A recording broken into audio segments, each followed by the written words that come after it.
నేను మిమ్మల్ని గూర్చి ఉద్దేశించిన సంగతులను నేను ఎరుగుదును, రాబో కాలమందు మీకు నిరీక్షణ కలుగునట్లు అవి సమాధానకరమైన ఉద్దేశములే కానీ హానికరమైనవి కావు అన్నాడు. చాలా మంది అంటుంటారు, నా ఫ్యూచర్ కొరకు ప్రార్థించండి, మా ఫ్యూచర్ కొరకు ప్రార్థించండి అని యవన బిడ్డలు. అయితే ప్రభు ఆల్రెడీ చెప్తున్నాడు అక్కడ, నేను మీ ఫ్యూచర్ గురించి ఆలోచిస్తున్నాను, మీకు మంచి హోప్, నిరీక్షణ నేను మీకు ఇస్తున్నాను. ఒక గొప్ప భవిష్యత్తు గురించి దేవుడు ప్రణాళిక కలిగి ఉన్నాడు మీకోసం. తప్పక గొప్ప కార్యాలు చేయాలని దేవుడు ఆశిస్తున్నాడు. అందులో రాబో కాలమంది అంటే రేపు కావచ్చు, ఎల్లుండి కావచ్చు, వచ్చే వారం, నెక్స్ట్ వీక్ దేవుడు తన ప్రజలైన మీ పట్ల జరిగించునుగాక. దేవుని యొక్క ఉద్దేశాలు, దేవుని యొక్క ప్రణాళికలు మీ కొరకు, మేలు కొరకు ఏర్పాటు చేసిన ఆ యొక్క అద్భుతమైనటువంటి ఫ్యూచర్ మీరు పొందుకోవాలంటే దేవుని యందు భయభక్తులు కలిగి జీవించాలి.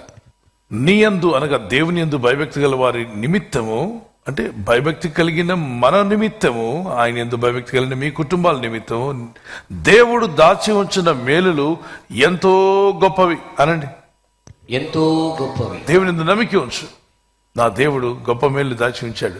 నరుల ఎదుట ఆయనను ఆశ్రయించు వారికి. మీ బంధువుల మధ్యలో ఆయన ఆశ్రయించావా యేసుప్రభువాన్ని? మీ స్నేహితుల మధ్యలో యేసయ్యను ఆశ్రయించావా? రక్త సముద్రుల మధ్యలో యేసుప్రభువాన్ని ఆశ్రయించావా? అయితే మీ కొరకు దేవుడు దాచి ఉంచిన మేలు చాలా గొప్పవి.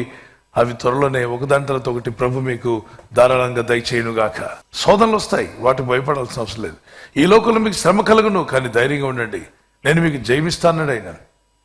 శ్రమ రాదు అని చెప్పలేదు, శోధన రాదు అని చెప్పలేదు. శోధన కాలంలో ఆయన నీకు తోడుగా ఉంటాన్నాడు, శ్రమ కాలంలో నేను విడువక కాపాడుతాన్నాడు. కనుక దేవుని కృప మీకు తోడై ఉండి ప్రతి శోధనలోనూ మీకు జయం కలిగిస్తూ, ప్రతి శ్రమను జయించే శక్తిని మీకు అనుగ్రహిస్తూ, ప్రతి పరీక్షను కూడా ఈజీగా రాశవతలు పడేసే జ్ఞానాన్ని దేవుడు మీకు దయచేస్తూ, ప్రతి జీవితంలో ఎదురే ప్రతి పరీక్షలో 100 మార్కులు మీ సొంతం అవునుగాక. ఆమేన్. ప్రార్థన చేసుకుందాం. ప్రభా, నా కొరకు గొప్ప మేలు నువ్వు ఉద్దేశించున్నావు. మీ పిల్లల కొరకు గొప్ప ఉద్దేశాలు ఉన్నాయి. మీ బిడ్డల విషయంలో గొప్ప కార్యాలు దేవుడు చేయాలని కోరుచున్నాడు. షూర్, ప్రార్థించండి. మీ పిల్లల కొరకు, మీ కుటుంబాల కొరకు ప్రార్థన చేయండి. మీ ఇంటి వారి కొరకు ప్రార్థన చేయండి. మానతో ఆయన యందు భయభక్తి గల వారికి మేలు దేవుడు గొప్పగా దాచిపెట్టాడు. వాటిని పొందుకునేలాగా చేతులపై ఎత్తి గట్టిగా ప్రార్థన చేద్దాం. Father, we thank you for your grace Lord my God.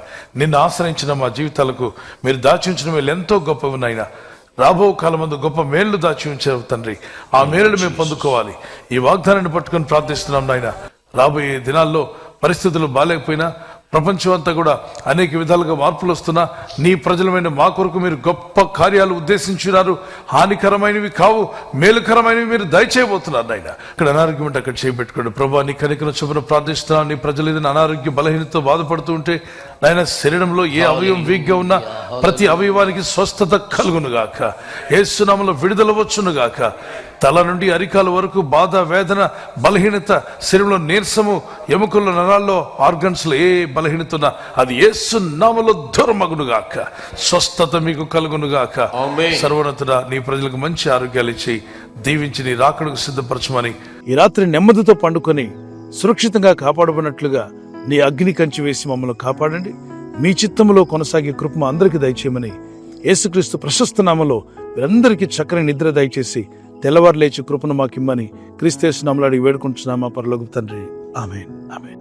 ఈ వాగ్దానాన్ని మీతోనే ఉంచుకోకుండా లైక్ చేయండి, షేర్ చేయండి. అనేకులు ఈ యొక్క ఛానల్ సబ్స్క్రైబ్ చేసుకోమని తెలియపరచండి. సబ్స్క్రైబ్ చేయని వారు కూడా సబ్స్క్రైబ్ చేయండి. Good night. God bless you.